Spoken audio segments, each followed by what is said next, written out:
Welcome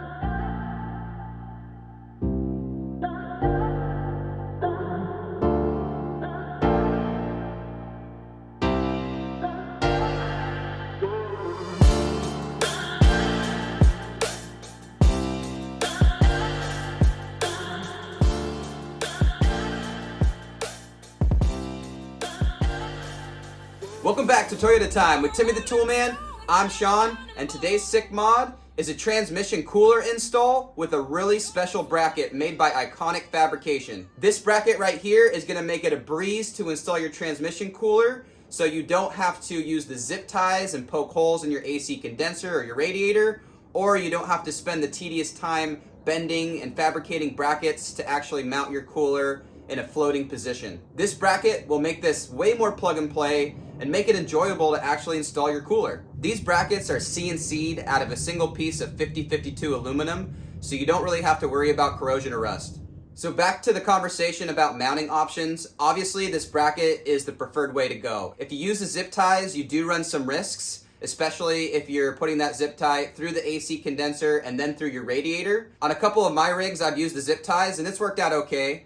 But during that installation, I had my radiator out and then I installed the cooler. So they're not installed through the radiator, which is a good thing, because if the zip ties end up rubbing a hole in your radiator, it can leave you stranded. Now, the other mounting option, like I mentioned, is the brackets that may be included in your particular transmission cooler kit. And those brackets actually end up working out pretty good, but it is very tedious to bend them in the particular orientation you need them to mount your transmission cooler where you want it behind your grill. So long story short, get this bracket. It's gonna make your life easier and it's a really cool product. With that said, let's take a closer look at the bracket and the Hayden cooler that is optional with this kit. If you already have a cooler, great. If you don't, you can purchase it from Iconic Fabrication and they'll send you both the bracket and the transmission cooler. This kit's gonna come with everything you need, including the transmission cooler hose, but depending on how you route the hose, you may come up short. So it's prudent to prepare for your install and get some additional hose, which we'll link in the video description below in case you want to get some extra for this job. So if you're just getting the bracket from Iconic Fabrication, well, obviously you're going to get the bracket, but you're also going to get some hardware as well. If you opt to get the transmission cooler, you have two options. He offers the Hayden 678 and the Hayden 698. The Hayden coolers are identical in size, but the 698 is equipped with an internal temperature bypass, which helps get fluid to operating temperature faster and is recommended for colder climates. Now, in any situation, a transmission cooler is going to reduce the wear on your transmission by keeping the temperatures cooler, which is what you want to extend the life expectancy of your transmission. And when installing this cooler, you have some options. You can run it in series, or you can bypass the radiator and run it directly to the transmission. There's benefits to both, but I'm gonna run mine in series because my radiator is relatively new and I have no anticipation that it's gonna fail anytime soon. But if your radiator is old, or you know it's compromised to some degree, then you definitely wanna bypass. Bypassing is definitely a little safer as it eliminates the possibility of potentially ruining your transmission if there's an internal leak or failure within your radiator. Now, if you're new to our channel, welcome. Check out the video description where we'll link to other installations of transmission coolers, radiators.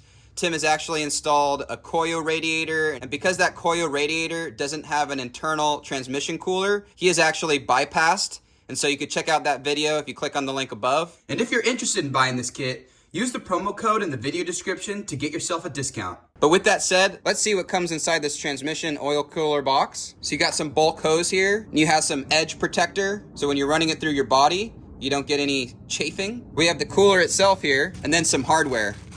So this comes with hose clamps, and it also comes with those specialty zip ties that you push through your AC condenser and potentially through your radiator as well. I also picked up some cushion cable clamps so that I can secure the transmission hose where I want it and have it protected by this rubber. So with all that said, let's jump out to my 4Runner and get this thing installed. So the intended position of this transmission cooler bracket is going to be on the driver's side over here, so we have to remove the grill. To remove the grill, you have these little clips inside here. So you come in with the screwdriver, you push it down, and then you can pull it out.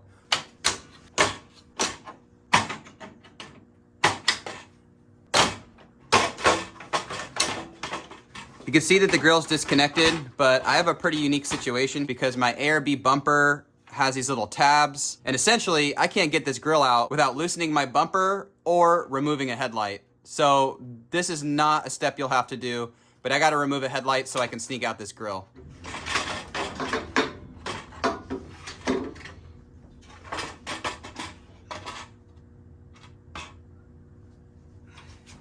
The grill's out of the way. Now we can address some items over here that we also need to move.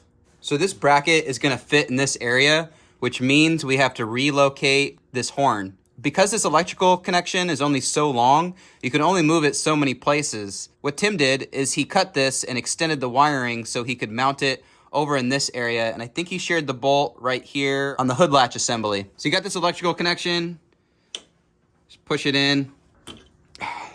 There it is, disconnected. This bolt is a 12 millimeter, so we're gonna remove that. So now we're ready to mount the transmission cooler to the bracket, and then we can put it in place right here. You will notice I already have a transmission cooler install. This was installed a couple years ago, but now I'm upgrading to the Hayden kit and the Iconic bracket. So this was originally installed with those zip ties you can see here. I actually installed this while the radiator was out, so I didn't have to poke these through the radiator as well. Next, we're gonna place the transmission cooler, line it up with the holes in the bracket, and secure it with the included fasteners.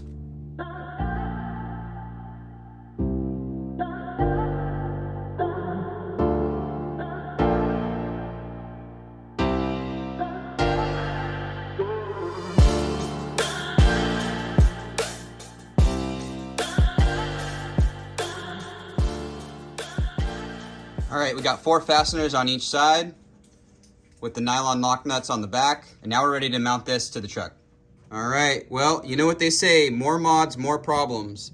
On my particular 2000, I have this temperature sensor here, which will also need to relocate, which is pretty simple, but the bigger problem is the position of my winch. My winch is touching the body core support, as you can see here, there's just literally no room, and the bracket is gonna kind of end up right about here.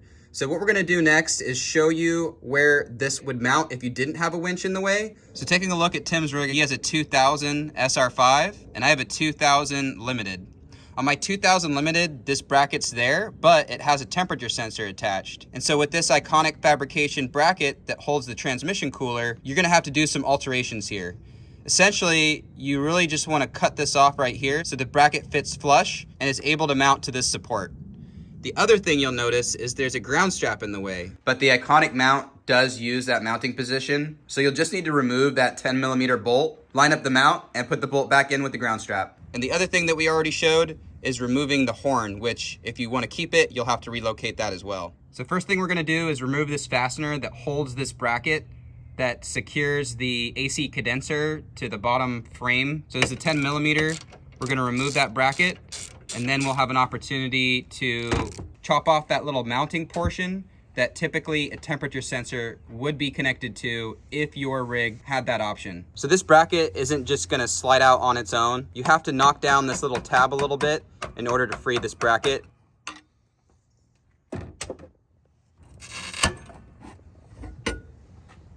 So this is the portion that we're gonna hack off so that the bracket clears. So use your cutting tool of choice. I got these shears. You could get a cut-off disc or something, but I'm just gonna hack this off and then I'm gonna clean it up with a file and soften the edges. So the mounting tab has been chopped off, and then I cleaned up the metal a little bit. It was a little bit corroded. I'm gonna hit it with some paint and then we'll be ready to reinstall it.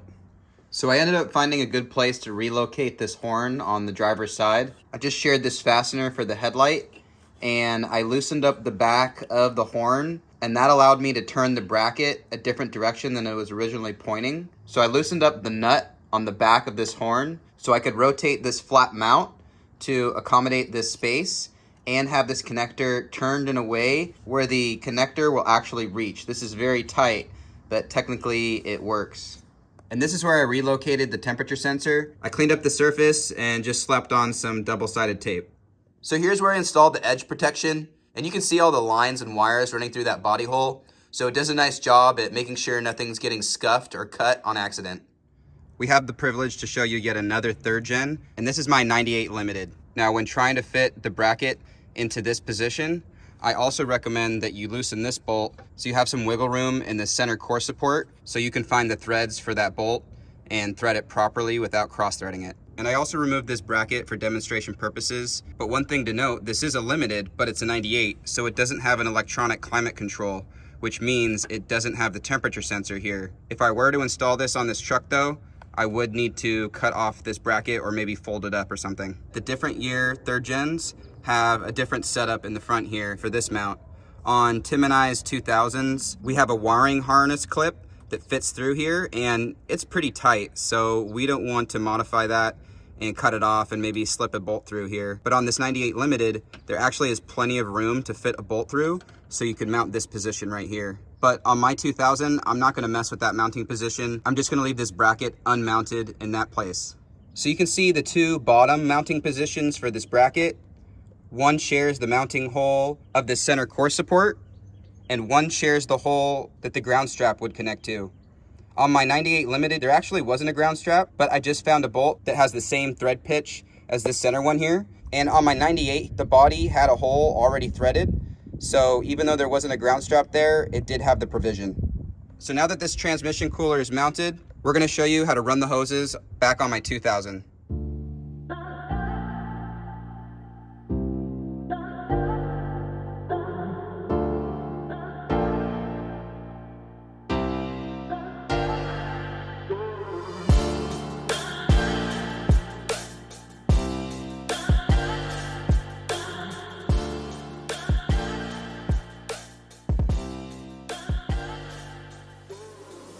So I removed my old cooler and now we got the new cooler in place. So I got this connection up here that usually houses the horn. And here's where I relocated the horn to. Now one thing you want to be mindful of is this bracket right here on the back of the horn does need to touch bare metal because that's how it grounds and that's how it's going to function properly. So if you mount this in a position where it's not able to ground on the body, then you're not going to have a functioning horn. And then you'll notice the two mounting positions on the bottom here. This mounting position shares a location with the body ground, and this location shares a mounting position with this middle core support thing.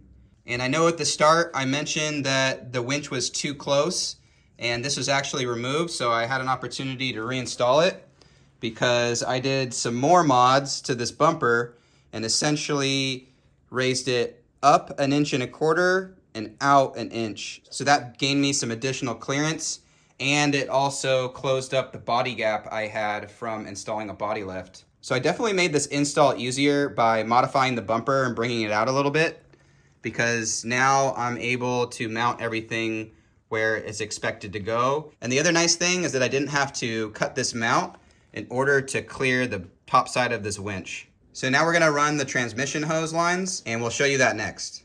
So taking a look under here, we have both lines coming into that body hole on the driver's side, and they snake around here. So this is the line that's gonna send to the trans cooler, and typically this would be the return line back to the transmission if you didn't have any modifications like this. Now, you'll see this nipple is kind of facing out that way. Typically, it would be facing towards the passenger side, so it could return back to the transmission because that's where the lines are. But it's now bent out of shape. I actually did try to loosen up this nut and twist it, but in doing so, it just twisted the line and kind of mangled it. So you really should be able to loosen this and have the nipple point wherever you want it to go.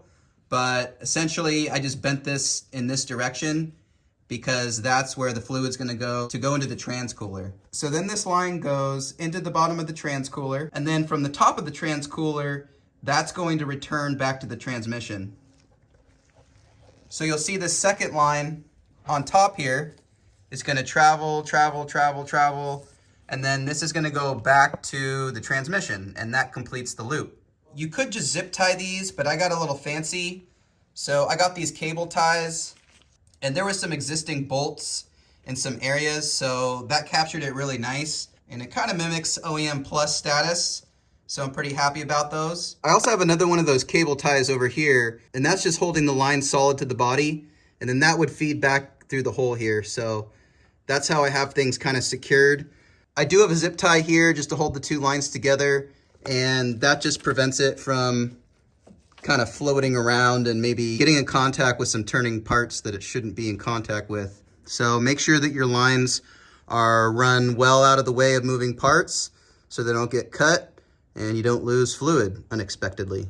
So now that the transmission hose is ran and secured in place, now we can do the final step and secure it to the transcooler nipples. We're going to lube up the nipple a little bit with some transmission fluid, and then we'll slip the hose on and tighten down the hose clamp.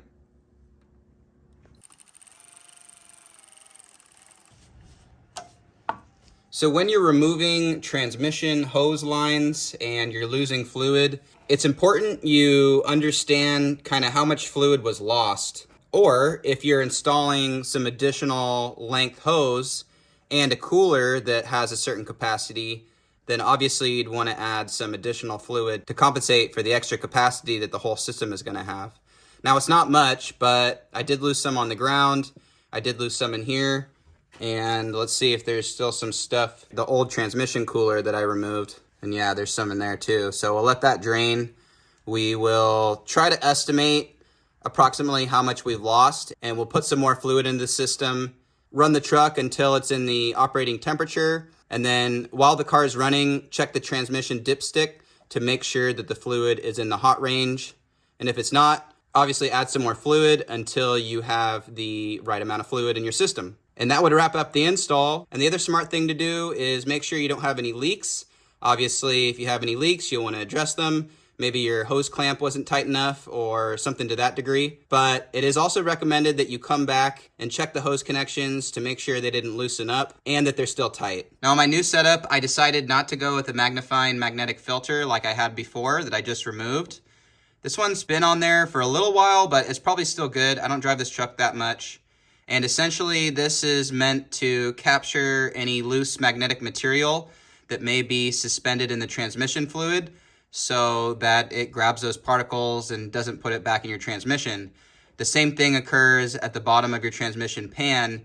You have magnets at the bottom of your transmission pan, and those capture any loose debris that might be floating around in your fluid.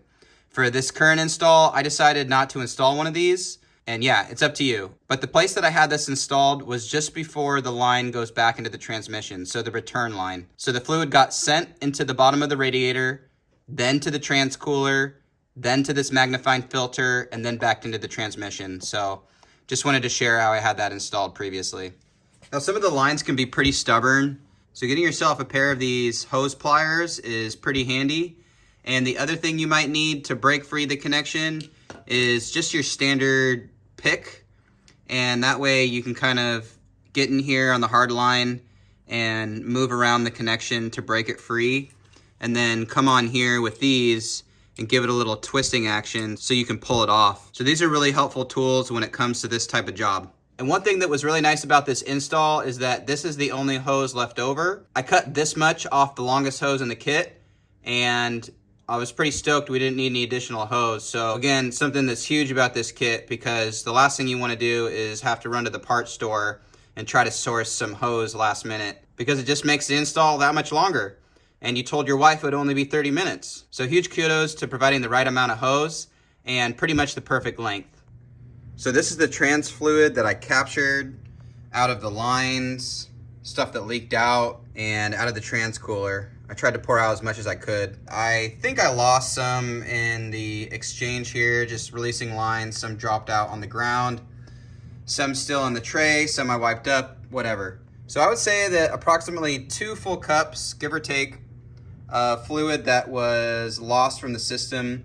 So that's what I'm gonna add back. I'm gonna first start with 1.5 cups as shown here. Then I'm gonna slowly add the remaining half cup or so until I get the right level on the transmission dipstick, and then call it good. So that wraps up our install of this Iconic Fab transmission cooler mount. And I gotta say, this is a pretty sick mod, because it really eliminates the headache with installing an external transmission cooler on your rig. Iconic Fabrication also makes these mounts for other vehicles, including the Tacoma and the newer model 4Runners. So check out his website so you can get one of these mounts for your rig. So I can't recommend these mounts enough, because they're gonna save you time. And again, you told your wife this installation was only gonna be an hour. So with all that said, we thank you for watching, we thank you for wrenching, and we thank you for subscribing. If you haven't subscribed yet, click that subscribe button. Doesn't cost you anything. And click the notification bell if you'd like to be notified when we post new content. And We like to post new content, so you might as well subscribe. Take care, bye-bye, and we'll see you in the next video for some more sick mods.